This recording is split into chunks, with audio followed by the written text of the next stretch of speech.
Le Saint-Esprit dirige les fils de Dieu en leur révélant sa volonté contenue dans sa parole, en leur communiquant la force pour obéir et en les transformant dans la communion.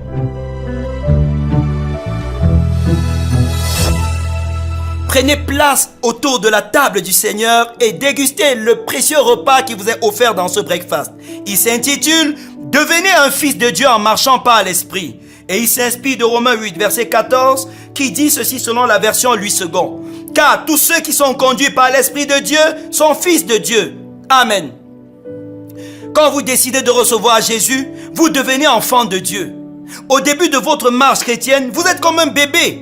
Mais Dieu veut que vous croissiez pour devenir un fils, un adulte en ce qui concerne la connaissance et la pratique des choses célestes.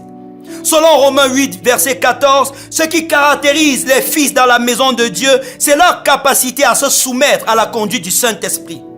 Alors que les enfants en Christ se laissent aller à leur plaisir et sont dominés par leurs émotions, les fils de Dieu sont dirigés par l'Esprit. Comment l'Esprit les conduit-il? L'Esprit de Dieu se sert de la parole de Dieu pour conduire les fils de Dieu. Les fils de Dieu lisent la parole de Dieu. Le Saint-Esprit en est l'auteur. En lisant la Bible, vous allez découvrir la volonté de Dieu. Vous pourrez savoir ce qui lui plaît et ce qui l'irrite. Vous saurez clairement les choses dont vous devez absolument vous séparer dans votre vie quotidienne. La compréhension du message de la Bible vous donnera suffisamment de lumière pour prendre de bonnes décisions et pour transformer votre caractère. Vous ne pouvez pas avoir un contact sérieux et régulier avec la parole de Dieu et rester la même personne. Voulez-vous être conduit par l'Esprit? Alors, réservez du temps dans votre agenda pour lire, méditer et étudier la parole de Dieu, qui est l'épée de l'Esprit. L'Esprit de Dieu communique la force pour obéir à la parole de Dieu. Dieu ne veut pas que vous vous contentiez d'être un lecteur de sa parole. Il veut que vous l'appliquiez. Les pharisiens et docteurs de la loi au temps de Jésus étaient de grands étudiants de la Bible, mais ne purent le reconnaître quand il visita le monde. Ils combattirent même le Messie qu'ils attendaient. En fait, après avoir lu la parole de Dieu, ils la refermaient. Et au lieu de l'étudier et de l'appliquer, ils inventaient des lois humaines qui n'avaient rien à voir avec l'amour de Dieu. Cet entêtement à marcher selon des traditions humaines et non selon la parole de Dieu finit par les rendre aveugles. Heureusement pour vous, le Saint-Esprit est à vos côtés et vous aidera à marcher selon la parole. Le Saint-Esprit vous rendra capable d'obéir à la parole. Ézéchiel 36 dit qu'il fera en sorte que vous appliquiez ses lois. L'Esprit de Dieu, enfin, révèle la pensée de Dieu sur des sujets précis et communique le caractère de Christ pendant vos moments de communion avec lui. Quand vous passez du temps avec Dieu, il vous ouvre son cœur, vous parle intimement et vous communique sa ressemblance. De la même manière que vous finissez par ressembler à ceux avec qui vous passez du temps, plus vous passez le temps dans la communion avec le Saint-Esprit, plus vous devenez saint comme Dieu lui-même est saint. Refusez de rester un enfant en Christ en ce jour. Laissez-vous conduire par le Saint-Esprit en passant du temps dans la communion avec Dieu, en lisant sa parole et en obéissant à ce qu'il dit. Amen.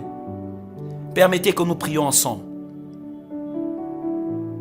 Dites merci au Saint-Esprit pour toutes les grâces que sa présence garantit dans votre vie.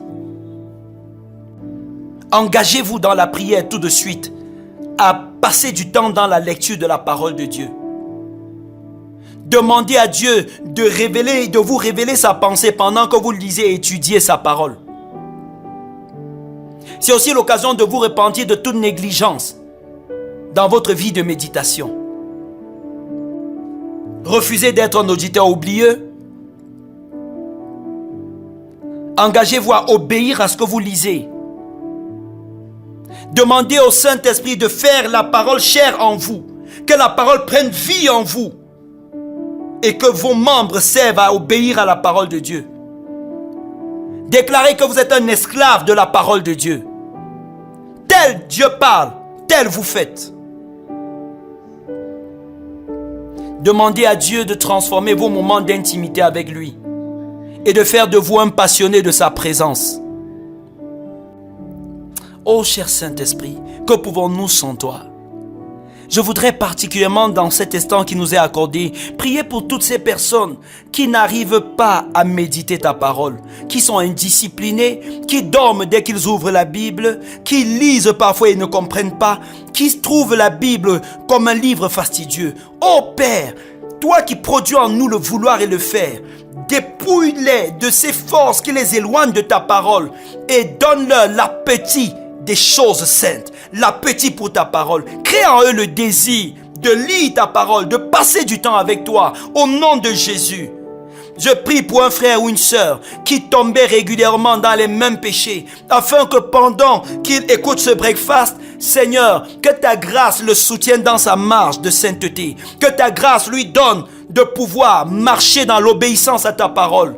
Je prie, Roi des rois, que les auditeurs de Breakfast ne soient pas que des auditeurs, mais des appliquants de ta parole. Merci Seigneur de gloire, de les visiter de ta grâce, de les guérir dans ton amour et d'ouvrir les portes dans leur vie au nom de Jésus-Christ. Amen.